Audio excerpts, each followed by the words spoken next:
morning from day 16, where we have 8 tiny little baby miles to town, but also 2,370 feet of climbing. It ain't nothing compared to yesterday. So we slept in this beautiful field where we could hear elk or frog or some aliens huffing in the night.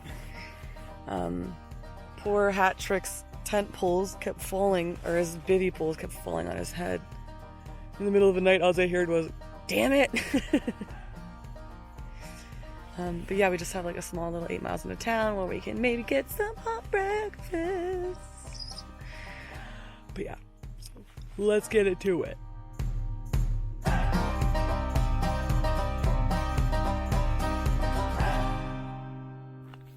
Oh yeah, I forgot to mention. So we slept at Lewis and Clark Pass last night, which is crazy because, like, in the 1800s, Meriwether Lewis actually took the route over that pass, which is where we slept. And it's really cool to think that, you know, I slept on some type of historical site in one way or another. So that's kind of cool. I can't imagine being out here without any amenities, no towns, just some covered wagons and stuff. That would be excruciatingly challenging. So it gives me a whole new respect to explorers and the people that lived out here for thousands and thousands and thousands of years. It's awesome. Okay. So our first climb is out of the way and nearly half of our elevation for the day. You'll see that it's very smoky. Kind of makes my lungs feel a little yucky, but we'll just keep going to town and get a report on the fire.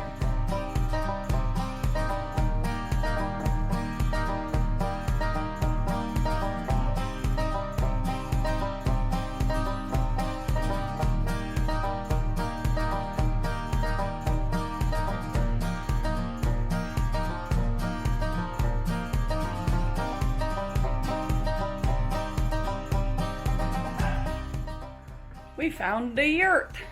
A yurt. Bye, yurt.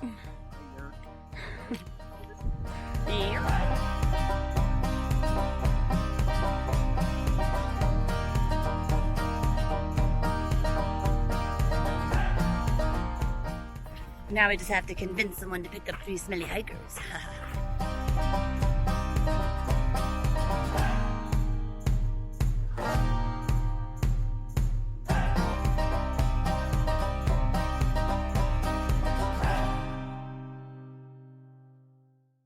Alright, so we just got dropped off in Lincoln, and we found a flea market, and Ben and I got some lemonades. They made us prickly pear mojitos, and they gave us a free bag of popcorn. So we're just living the dream. Skittle is looking for a town dress, so we're on the hunt. So far, that's the one.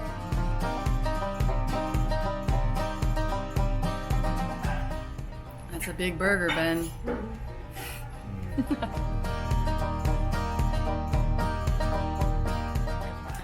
Alright, so we're just hanging out in Lincoln, Montana. It's very hot outside today, so we're hiding out in the hotel room. But I've been getting a lot of messages about people asking me like what a resupply looks like. So since I just resupplied, I figured I will show you guys what I'm packing for 70 miles in 3.25 days, 3.5 days. Alright, so we've got our breakfast, which is going to be some Nature's Valley dipped in peanut butter and hazelnut, or spread on there somehow just to give me some good yummies. And then for lunch, I don't really eat lunch, so I'm going to do cheese sticks. I have sunflower seeds, paydays. I have some yummy, sweet Mike and Ike's and Sprees. And then I got my 2 crunchies, which normally I only pack out 1, but I guess I must be needing some more sodium. So I got my Cheetos and my Pringles. And then for dinners, I have 2 packets of ramen for one night, which sometimes I only eat 1, but, you know, the extra could be a lunch.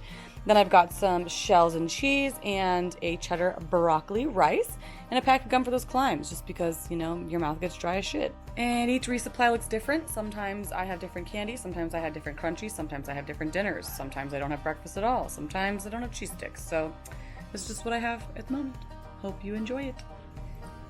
That's a lot of cinnamon roll French toast. Ooh, buddy. Okay, so we just had some delicious breakfast. If you're ever in Lincoln, Montana, you must go to Lambkin's and get the cinnamon roll French toast. It is unparalleled compared to French toast. And then we stopped at the post office and I got my package with my new shoes. Laces picked out by my niece and nephew, green and pink. And then of course my mom, who I do not deserve, sent me some of my favorite treats, which we'll just pretend these don't have gelatin in them. Oh wait. Oh, they do, gelatin from beef. So, but we're still gonna eat these because we love them. It'll just be our one little cheat for the year. And then we're gonna have some pistachios and some cookies. And then the sweetest thing that I could have ever have imagined, which makes me just feel like I don't deserve her, is she sent me a condolence card for Beans and wrote a really special handwritten note in there. And I really didn't want to cry on a Monday morning at the post office, but just so special, and I miss her so much. And Mom, I know you watch these and I love you. But yeah, we're just getting ready to pack up and head back out onto the trail.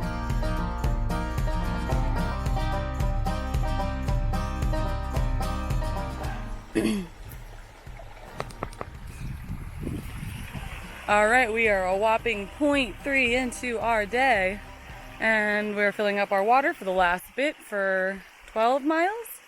There might be water in 12 miles, if not, it's 25 miles. So, just filling up water before the 6-mile climb, 2,100 feet.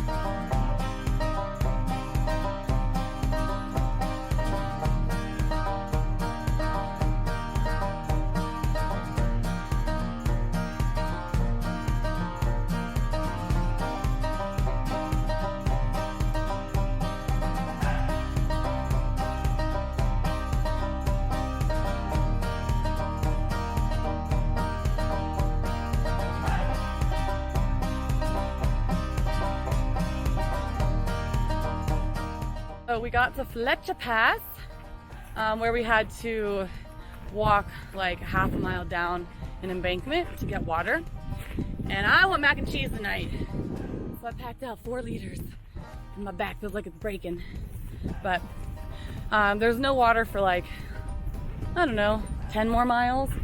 So we have to pack out water for dinner tonight and tomorrow morning. But it's just a nice slow climb out of here.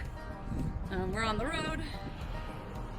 Part of me just wants to hitch back to town, get some food, but my head's not really in the game today. But you'll have days like that.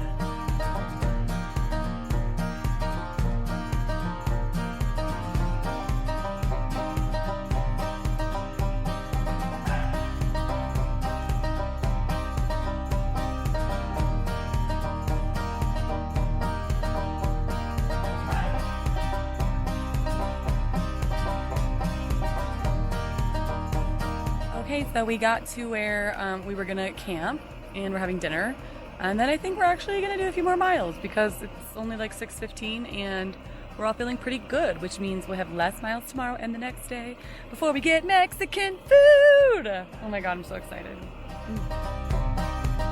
With the belly full of Annie's mac and cheese, we are off again.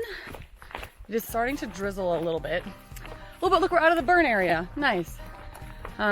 So it's starting to drizzle, and the forecast doesn't show rain until late tonight, but we're gonna just try to find somewhere to set up here in a couple miles.